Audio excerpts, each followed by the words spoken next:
નમસ્કાર.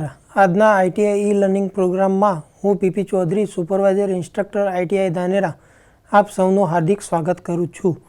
આજે આપણે આઈટીઆઈમાં ચાલતા કોમ્પ્યુટર ગ્રુપ અંતર્ગત જાવાસ્ક્રિપ્ટમાં ડાયનેમિક એચટીએમએલ પેજ બનાવવા માટેના પ્રેક્ટિકલ વિશે તાલીમ સહ માર્ગદર્શન મેળવીશું. જાવાસ્ક્રિપ્ટનો પ્રોગ્રામ લખવા માટે નોટપેડ અથવા વિઝ્યુઅલ સ્ટુડિયો કોડનો ઉપયોગ થાય છે, જ્યારે પ્રોગ્રામને રન કરવા માટે બ્રાઉઝરનો ઉપયોગ થાય છે.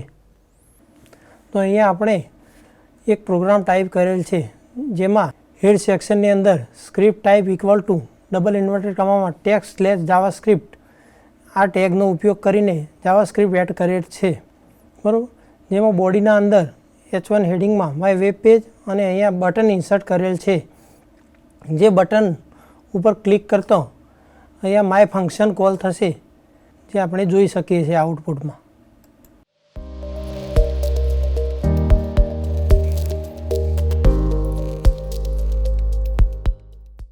તે જ રીતે આપણે એક બીજો પ્રોગ્રામ બનાવેલ છે, જેની અંદર હેડ સેક્શનમાં પણ અને બોડી બંને સેક્શનમાં આપણે સ્ક્રિપ્ટ એડ કરેલ છે.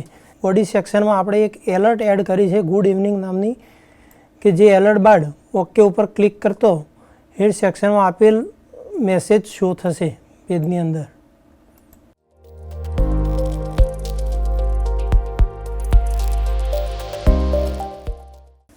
અહીંયા આપણે બોડી સેક્શનના અંદર બે બટન અને એક ઇમેજ લીધેલી છે, જેમાં ટર્ન ઓન નામના બટન ઉપર ક્લિક કરતો અહીંયા જે ઇમેજનો સોર્સ આપેલ છે એ ઇમેજ ડિસ્પ્લે થશે, અને ટર્ન ઓફ નામના બટન ઉપર ક્લિક કરતો બલ્બ ઓફ નામની ઇમેજ ડિસ્પ્લે થશે, જે આપ પ્રેક્ટિકલમાં જોઈ શકીએ છીએ.